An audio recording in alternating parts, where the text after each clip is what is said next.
안녕하십니까 중동교회 성도 여러분들, 행복한 안식일 저녁입니다. 저는 오늘 여러분들과 빛을 모시다라는 제목으로 하나님의 말씀을 나눠보려고 합니다. 저희 본문 말씀 보시겠습니다. 요한일서 1장 5절에서 10절 말씀입니다. 다 함께 성경을 찾아서 함께 보면서 읽어주시면 감사하겠습니다. 요한일서 1장 5절에서 10절입니다.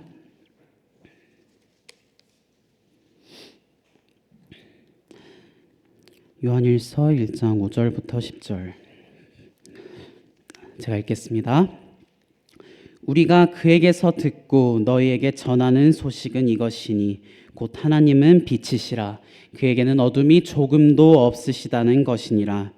만일 우리가 하나님과 사귐이 있다 하고 어둠에 행하면 거짓말을 하고 진리를 행하지 아니함이거니와 그가 빛 가운데 계신 것 같이 우리도 빛 가운데 행하면 우리가 서로 사귐이 있고 그 아들 예수의 피가 우리를 모든 죄에서 깨끗하게 하실 것이요 만일 우리가 죄가 없다고 말하면 스스로 속이고 또 진리가 우리 속에 있지 아니할 것이요 만일 우리가 우리 죄를 자백하면 그는 미쁘시고 의로우사 우리 죄를 사하시며 우리를 모든 불의에서 깨끗하게 하실 것이요 만일 우리가 범죄하였다 하면 하나님을 거짓말한 이로 만드는 것이니 또한 그의 말씀이 우리 속에 있지 아니하니라. 아멘. 네, 똥 묻은 개가 겨 묻은 개 나무랍니다. 유명한 속담이죠. 네. 혹시 방금 식사하시고 오신 분들이 계시다면 미리 사과드립니다. 네. 똥 묻은 개가 겨 묻은 개를 보고 이렇게 말합니다. 야, 아니 넌 더럽게 겨를 묻히고 다니니 이렇게 더럽게 말이야. 그러자 겨 묻은 개가 하는 말이 야, 아니 너는 나보다 더 더러운 놈이네. 똥 묻었잖아. 이렇게 얘기를 했습니다. 네, 그러자 당황한 똥 묻은 개가 자기 몸을 봤습니다. 뭐야? 이거 진짜 자기 몸에 진짜 똥이 있는 것입니다. 그러자 자존심이 상한 똥 묻은 개가 야, 뭐라고 그러는 거야? 내 몸에 붙은 이건 똥이 아니야. 똥이 아니고 초콜릿이야. 이렇게 말하는 겁니다. 네, 뒷부분은 제가 조금 각색을 했지만 네, 제가 말한 이 이야기에서 똥 묻은 개는 자존심이 상해서 자기 몸에 있는 것이 똥이 아니라 초콜릿이라고 말을 했습니다. 네, 그런데 말입니다. 만약 이 똥 묻은 개가 자기 몸에 붙은 것이 똥이 아니라 초콜릿이라고 말을 한다고 하더라도 이 똥이 진짜 초콜릿이 될까요? 아니겠죠. 그 똥 묻은 개가 아무리 자기 몸에 똥이 붙어 있지 않다고 이렇게 얘기를 하더라도 어떤 게 붙어 있다고 하더라도 그 주장은 거짓말이 될 것입니다. 아니면 자신을 속이고 있는 걸지도 모르겠죠. 자, 그러면 다음으로 질문을 하나 드리겠습니다. 우리는 깨끗한가요? 네, 저는 교회를 오기 전에 샤워를 하고 왔습니다. 네, 조금은 깨끗해진 몸입니다. 그래도 오는 동안 그 수많은 먼지가 제 몸을 덮고 이렇게 지나가고 또 수많은 땀이 제 몸을 적셨을 것입니다. 자, 그러면 우리가 영적인 것에 있어서 우리는 깨끗한지에 대해서 다시 한번 생각해 보겠습니다. 우리는 마치 먼지처럼 이렇게 수없이 많이 다가오는 죄의 유혹에서 벗어났을까요? 우리에게는 죄가 하나도 없을까요? 만약 우리가 그렇게까지 완벽했으면 예수님께서는 이 땅에 내려오실 필요조차 없으셨을 겁니다. 인간은 완벽하지 않은 존재입니다. 그것은 마치 손 위에 떨어진 눈처럼 혹은 떨어지는 나뭇잎처럼 금방이라도 찢어질 수도 있는 이 종이와 같으며 또 작은 것에도 이렇게 으스러지는 존재입니다. 수많은 사도와 선지자들도 그랬습니다. 간단하게 모세만 보아도 그렇습니다. 모세는 하나님과 교제하였으며 하나님의 명령을 따라 이스라엘 백성들을 애굽에서 벗어날 수 있게 해주었습니다. 또 하나님의 율법을 가지고 내려오기도 하였죠. 그 온유함이 지면에 있는 모든 사람보다 더했습니다. 이렇게 온유하며 또 하나님의 뜻을 잘 따랐던 모세도 하나님의 뜻을 어기고 죄를 범한 일이 있습니다. 네, 앞에 나와 있죠. 민수기 20장 8절에서 11절 말씀을 함께 보겠습니다. 민수기 20장 8절에서 11절 말씀입니다. 지팡이를 가지고 내 형 아론과 함께 회중을 모으고 그들의 목전에서 너희는 반석에게 명하여 물을 내라 하라. 내가 그 반석이 물을 내게 하여 회중과 그들의 짐승에서 마시게 할지니라. 모세가 그 명령대로 여호와 앞에서 지팡이를 잡으니라. 모세와 아론이 그 회중을 그 반석 앞에 모으고 모세가 그들에게 이르되 반역한 너희여 들으라. 우리가 너희를 위하여 이 반석에서 물을 내랴 하고.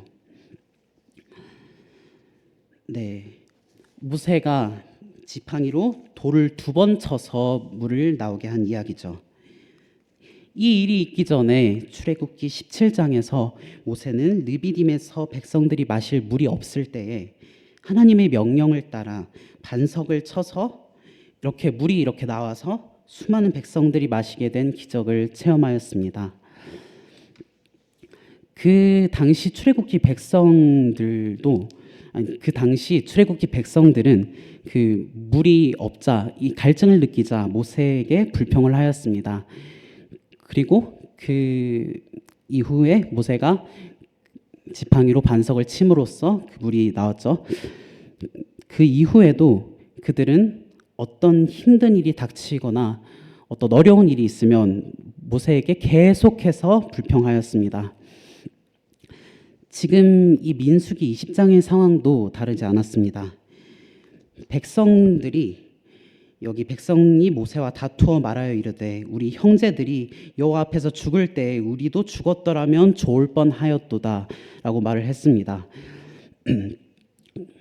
백성들은 그 갈증으로 죽는 것보다 차라리 그 전에 재앙으로 인해서 죽어버렸으면 그게 더 좋았겠다고 하면서 모세에게 대항하며 또 불평하였습니다. 하나님께서 여기에서 뭐라고 말씀하셨나요? 하나님께서는 모세에게 반석에게 명령하여 물을 내라고 하셨습니다. 그런데 모세는 어떻게 했을까요? 모세는 이렇게 말했습니다. 반역한 너희여 들으라. 우리가 너희를 위하여 이 반석에서 물을 내랴 하고 그의 손을 들어 지팡이로 반석을 2번 치니. 네, 모세는 하나님이 그에게 명하신 대로 반석에게 명하는 대신에 지팡이로 반석을 2번 쳤습니다. 지면의 모든 사람보다 온유함을 가졌던 모세가 이스라엘의 수많은 반역과 고집을 참았습니다. 그러나 결국 모세는 그 끊임없는 반역과 고집에서 인내력을 잃어버리고 말았습니다. 이스라엘 백성들에게 모세는 너무나도 분노한 나머지 하나님이 말씀하신 그 반석에게 명령해서 물을 내라고 명한 것이 아닌 반석을 2번 이렇게 침으로 인해서 그는 가나안에 들어가지 못하게 됩니다. 어떤 것이 모세를 이렇게 만들었을까요? 다양한 요인들이 있겠지만 이 성경 구절에서 우리가 지금 주목해야 할 부분은 이것입니다. 모세는 우리가 너희를 위하여 이 반석에서 물을 내랴라고 말하였습니다. 이 구절에서 우리는 모세가 의지한 것이 무엇인지 유추해 볼 수 있습니다. 모세는 그저 평범한 지팡이를 뱀이 되게 하고 반석에서 물이 이렇게 막 나오게도 할 수 있는 그 하나님을 의지한 것이 아니라 자신의 지팡이를 의지했던 것입니다. 모세는 자신이 가지고 있는 지팡이, 곧 자신의 능력을 의지하였습니다. 사랑하는 중동교회 가족 여러분, 우리가 이것을 항상 생각하길 바랍니다. 우리도 모세와 같이 내가 가지고 있는 선과 혹은 내게 있는 모든 능력이 하나님의 능력이 아니라 내가 가지고 있다고 착각할 때에 우리는 하나님과 다르게 걷는 죄를 범하기 쉽다는 사실을 말입니다. 다시 본문 말씀 요한 1서 5장 10절 1장 5절에서 10절로 다시 돌아오겠습니다. 우리는 진정으로 선한 마음을 가지고 있을까요? 또 우리는 진정으로 우리가 죄가 없는 성실하고 바른 사람이라고 말할 수 있을까요? 요한일서 1장 8절에는 이렇게 말하고 있습니다. 만일 우리가 죄가 없다고 말하면 스스로 속이고 또 진리가 우리 속에 있지 아니할 것이요. 또 요한일서 1장 10절에는 만일 우리가 범죄하지 아니하였다 하면 하나님을 거짓말하는 이로 만드는 것이니 또한 그의 말씀이 우리 속에 있지 아니하리라 라고 나와 있습니다. 우리가 아무리 친절하고 또 아무리 착한 일을 많이 하고 또 아무리 의롭더라도 우리가 죄가 없는 건 아닙니다. 그것은 진리가 우리 속에 있지 않으며 또 하나님의 말씀이 우리 가운데 있지 아니한 것입니다. 우리는 항상 우리의 의가 우리에게 속해 있지 않는다는 사실을 항상 기억하고 있어야 합니다. 영감의 글에는 이와 같이 기록되어 있습니다. 사도들과 선지자들 중 어느 누구도 죄가 없다고 주장한 적이 없다. 하나님과 가장 가까이 생애한 사람들, 고의로 악행을 하기보다는 차라리 생명 그 자체를 희생하고자 한 사람들, 하나님께서 거룩한 빛과 능력으로 영화롭게 하신 사람들도 그들의 본성에 죄악이 충만함을 고백하였다. 그들은 육신을 신뢰하거나 자신들의 의를 주장하지도 않았으며 전적으로 그리스도의 의를 의지하였다. 기록된 바 의인은 없나니 하나도 없으며 로마서 3장 10절의 말씀입니다. 우리가 우리의 능력으로 또 우리의 육신으로 의를 주장한다면 이것은 우리에게 또한 나 자신에게 얼마나 많은 거짓말을 하고 있는 것입니까? 그것은 기만이고 스스로 속이는 것이고 하나님을 거짓말하는 이로 만들어 버리는 것입니다. 이 세상에서 나 자신만으로 자신의 의만을 믿고 살아간다면 이렇게 모질고 거친 세상을 살아가는 것이 얼마나 두렵고 힘듭니까? 우리는 쉽게 무너집니다. 그것은 마치 꺼져가는 등불과 같고 꺾이기 쉬운 상한 갈대와도 같습니다. 그러나 상한 갈대를 꺾지 않으시는 분이 있습니다. 또한 꺼져가는 등불을 끄지 않으시는 분이 있습니다. 요한복음 1장 9절에서 13절입니다. 참 빛 곧 세상에 와서 각 사람에게 비추는 빛이 있었나니 그가 세상에 계셨으며 세상은 그로 말미암아 지은 바 되었으되 세상이 그를 알지 못하였고 자기 땅이 오매 자기 백성이 영접하지 아니하였으나 영접하는 자 곧 그 이름을 믿는 자들에게는 하나님의 자녀가 되는 권세를 주셨으니 이는 혈통으로나 육정으로나 사람의 뜻으로 나지 아니하고 오직 하나님께로부터 난 자들이니라. 다시 한번 여쭤보겠습니다. 우리에게는 죄가 있습니까? 그렇습니다. 우리는 해질 대로 해진 더러운 몸입니다. 그 더러운 몸을 가지고 있으면서 나는 더럽지 않다, 깨끗하다 이런 주장을 하는 것이 어떤 의미가 있습니까? 안식일이 시작되는 이 저녁에 만약 아직까지 내 안에 남아있는 죄가 하나라도 있다면 그 모습 그대로 주님께 나아오십시오. 부끄러워도 괜찮습니다. 고통스러워도 괜찮습니다. 주님께서는 당신을 환영하실 것입니다.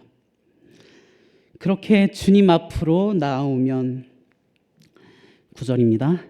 만일 우리가 우리 죄를 자백하면 그는 미쁘시고 의로우사 우리 죄를 사하시며 우리를 모든 불의에서 깨끗하게 하실 것이요. 우리의 모든 죄를 그분의 온전한 피로써 깨끗이 씻어주실 겁니다. 그분께서 우리 대신 더러워지셨습니다. 그분께서 우리를 위해 피를 흘리셨습니다. 그분께서 우리를 위해 십자가에 달려 돌아가셨습니다. 그분께서 우리가 지은 모든 죄값을 지불하셨습니다. 사도 바울은 빌립보서 3장 9절에서 이와 같이 말하고 있습니다. 내가 가진 의는 율법에서 난 것이 아니요 오직 그리스도를 믿음으로 말미암은 것이니 곧 믿음으로 하나님께로부터 난 의라. 우리의 의는 그저 율법을 잘 지키는 것에서 나지 않습니다. 인간이 행한 그 어떤 의로운 것이라도 죄에 맞설 수 없습니다. 진정으로 온전히 하나님의 율법을 지키는 것은 오직 그리스도를 믿음으로 말미암습니다. 그리스도를 믿음으로 나의 의로 율법을 행하는 것이 아닌 그리스도와 동행함으로 온전해지는 것이죠. 그가 빛 가운데 계신 것 같이 우리도 빛 가운데 행하면 우리가 서로 사귐이 있고 그 아들 예수의 피가 우리를 모든 죄에서 깨끗하게 하실 것이요. 우리는 항상 빛 가운데 동행하여야 합니다. 우리는 항상 하나님의 빛 가운데 행하여야 합니다. 그것은 마치 이를 닦을 때 칫솔과 치약이 둘 다 필요한 것처럼, 컴퓨터를 사용할 때 마우스와 키보드가 필요한 것처럼, 물을 받아 먹으려면 물컵이 필요한 것처럼 말입니다. 물 좀 마시겠습니다. 또한 빛 가운데 행한다는 것은 그리스도가 걸어가신 그 발자취를 따라가는 것입니다. 그리스도가 죄인을 사랑하신 것 같이 우리도 서로 사랑하는 겁니다. 그리스도가 항상 선하고 의로운 일을 행하신 것 같이 우리도 항상 선하고 의로운 일을 행하는 겁니다. 그렇게 된다면 우리는 매일매일 살아가는 삶 속에서 참 평안을 얻을 것이며 우리의 삶에는 행복과 또 기쁨과 평안이 넘칠 것입니다. 마지막으로 요한일서 2장 4절에서 6절 말씀을 읽고 이 말씀을 줄이도록 하겠습니다. 그를 아노라 하고 그의 계명을 지키지 아니하는 자는 거짓말하는 자요 진리가 그 속에 있지 아니하되 누구든지 그의 말씀을 지키는 자는 하나님의 사랑이 참으로 그 속에서 온전하게 되었나니 이로써 우리가 그의 안에 있는 줄을 아노라. 그의 안에 산다고 하는 자는 그가 행하시는 대로 자기도 행할지니라.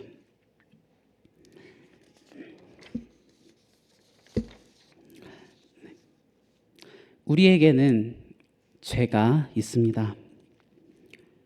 예수님께서는 이 죽을 죄를 가진 우리를 위한 화목 제물이 직접 되셨습니다. 그렇기에 우리가 죄를 범하더라도 우리에게는 대언자가 있습니다. 그분이 우리와 온 세상의 죄를 지워 주셨습니다. 그러나 이 말씀은 우리 죄가 앞으로도 계속 씻겨질 것이니 계속 죄된 생활을 반복하라고 말하는 것은 절대로 아닙니다. 우리의 죄를 씻어 주셨으니 그 은혜에 너무나도 감사해서 그 빛 안에 거하는 것입니다. 그분이 하신 일을 행하는 것입니다. 주님을 아는 사람은 또 주님 안에 사는 사람은 주님이 하라고 명하신 그 일을, 주님이 하신 그 일을 행하는 사람입니다. 그렇게 주님의 말씀을 따르고 주의 계명을 지킨다면 주님이 주신 은혜와 기쁨이 앞으로도 더욱더 충만해질 것입니다. 안식일의 시작입니다. 이 주님의 거룩하고 복된 안식일을 통하여 지금부터 주님이 다시 이 땅에 내려오실 때까지 따뜻한 주님의 빛 안에 거하며 아름다운 주님의 말씀을 사모하고 오직 한 분이신 그리스도만을 바라보고 또한 삶으로 그리스도를 살아가는 우리 중동교회 성도님들이 되길 간절히 바라고 소망합니다. 말씀을 마치도록 하겠습니다.